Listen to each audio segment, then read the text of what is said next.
Today I would like to talk about skepticism and its effect on our well-being and health. So for that, let's look together. What energy is created by skepticism and vice versa? What energy is outcome of us being resistant to receive anything with acceptance? Because the skepticism that we feel as a result of our disappointments and disillusionments and effect of different ideas, it's our disagreement with buy into the concepts. It very well deserved disagreement with different concepts. But what we are saying by that, by being skeptical to everything, so we receive everything with kind of combination of this feeling of arrogance. I know that it's not true. And with that, we are saying no to everything. So skepticism is the energy of neglect, the energy of resistance, resentment. It's kind of that quality of energy. So it's not purely intellectual relationship with information. Oh, I'm skeptical about this idea. If this idea doesn't look to be true, that's fine. But if you know people, you probably do, for whom this is really a habit to receive everything with skepticism. Everything that comes their way, it's no to everything, it's disagreement, it's argument about everything. You don't have to buy into the idea to remain skepticism free. You can be neutral. You still can have within you the energy of love and acceptance and tolerance, instead of pushing back everything and resisting everything that is in your field and can be met with neutrality. But the energetical neutrality is a really good balancing the body with the energy of neutrality. When you're not moved intellectually in one side or another, in the body, it's a good balanced energy. As soon as we start to say no to everything, not to individual single idea, which is, we are humans, don't we? But when it's a habit to say no to everything because I know better, and this is too silly, and this is too immature even to think about that, and this idea is unacceptable even to consider in my field or anything like that, as soon as we actively say no to it, we not only detract people, because it's very unpleasant when you keep pushing in my face no all the time to anything that other person shares. Very unattractive, unpleasant. But it's also for you as a person, it's a habit that is very unhealthy, literally unhealthy. Any resistance in the body, if you start to be conscious of it and just scan your body, in the moment when you say, oh, I'm just skeptical about something, right? So you say no in energetic form to some idea. If you conscious to your body, if you have a good body awareness, you will see that it's a contraction. There is a contraction. It's energy of contraction. Kind of body become dense, tense, and small. It's not open. It's not receiving. It's not sharing. It's this little contraction of the ego. And so you get in the box, and then everything else is no, no, no, no, no, no, no, no, no, no, no. And your solar plexus start to become tight. Your shoulders and backs starts to become tight. Your breathing becomes shorter. And you can pretend as much as you want to, you've light energy and you're very funny and you're social. None of it matters. The body has the truth in it. In your body, you are not expressing fully energy of love because you're not carrying it in the morning. No is not love.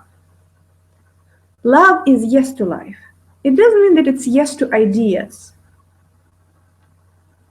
It doesn't mean that it's you agree with everything that is moving towards you. People say, media say, but it's an energy of neutrality. It's non-engagement in that. So you don't need to repel and detract and resist and say no loud every time in different forms. Just look, for example, in your social media activities. You might notice that some people, no matter what you would post, will add some skeptical comment. What other people post, they will add some skeptical comment. It's because that's their nature. It's that the energy that they carry, not because particular idea is questionable for them, but because that's their nature. The ego tried to define itself as superior. And it's become a default state, this arrogance and ignorance at the same time. And it's arrogance. I know better. The truth is, no, that's not the case. We don't know, none of us know. So even if idea is not something that you're buying into, you don't have to. There's no need to buy into any ideas, really. They're just ideas. The concept, people have them, all concepts and belief systems. So you don't have to buy into that, but you don't have to generate this strong energy of repulsion.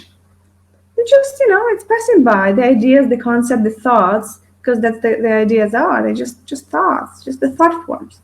But you don't have to have a relationship with it, strong relationship. It's just neutral. It's passing, oh, that idea. Oh, and that idea. Oh, they're playing with that idea. Oh, they're playing with that idea. So that's the energy of just embracing, not even acceptance, because you're not in position to accept or not accept.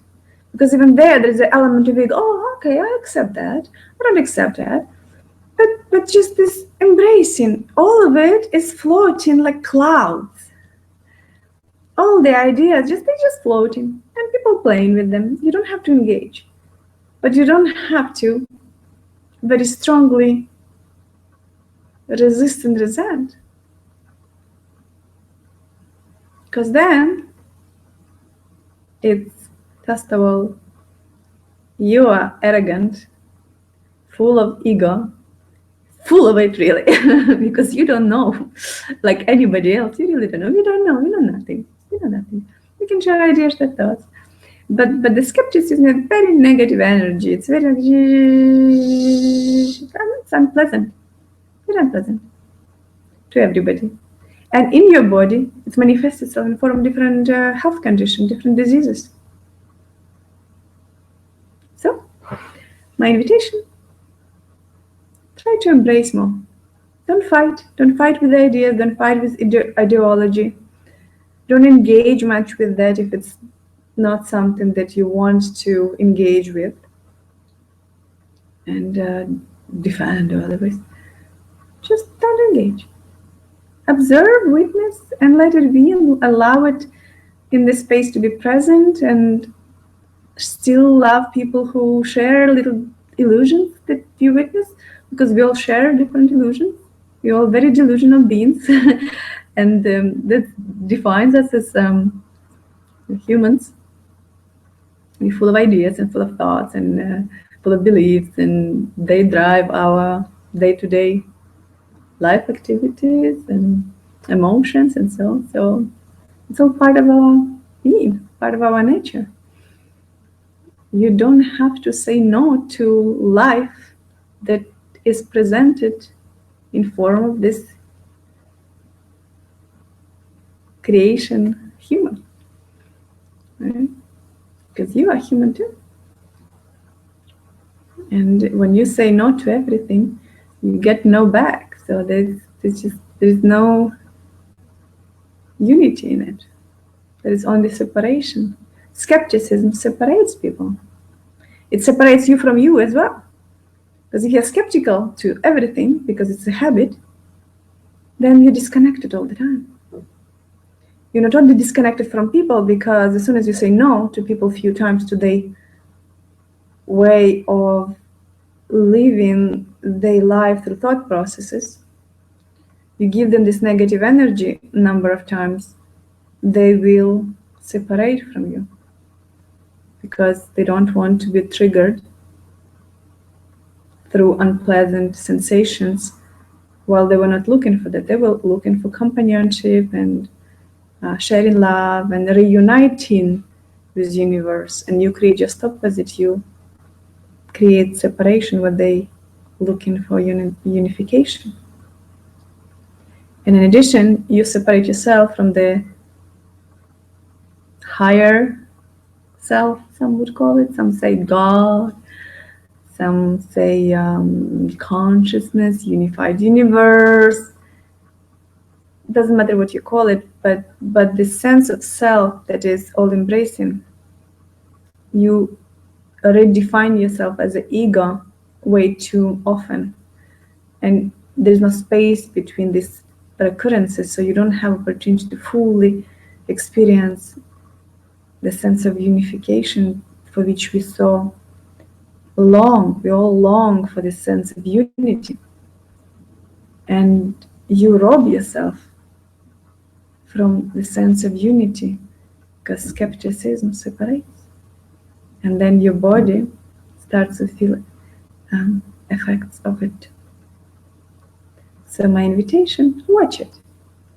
Watch when you're skeptical. When you're skeptical, even in your head, and even more so when you drop those skeptical remarks way too often.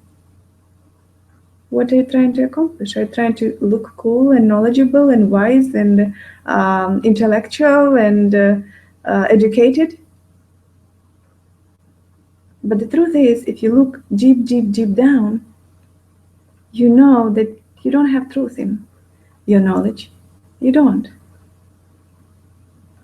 Truth is beyond all knowledge, because all knowledge is partial too.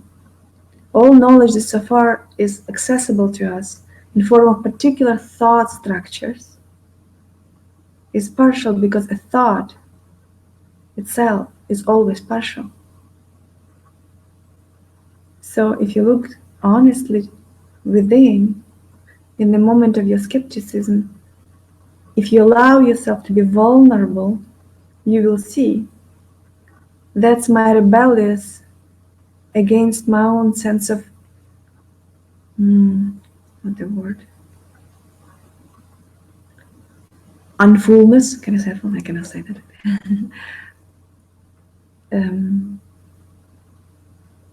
Partiality of the self, maybe.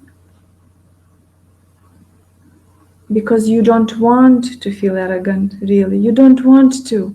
You want to feel connected. You don't want to feel above or beyond, beyond left, right. You don't want it. You want to feel unified. You want to be the one with everybody and everything. You want to be part of it all, belong in whatever form you can comprehend it, belong to group, belong to people, belong to the universe in which we live. Fully belong. And your skepticism only represents this feeling that you don't belong. You don't belong to this, and you don't belong to that, and you don't belong to another. And you feel resentful to people, to life itself, and then you feel resented for good reason. Exchange. So, my invitation, just watch it. Just watch your impulse to spread this little poison of skepticism around, because it doesn't serve you, it doesn't serve people who you love. And if you know someone who you feel poisons your life a little bit with this skepticism all the time and arrogance, share with them this video, or just your understanding of it, of the truth of love, the truth of all embracing presence, and the truth that we really don't know. And any ideas are just there. You don't have to engage, but you still can love people who have those ideas. Yeah? May your day be very loving, unconditionally, and all embracing. And may something special happen to you today. All my love, and I will see you soon again. Much love.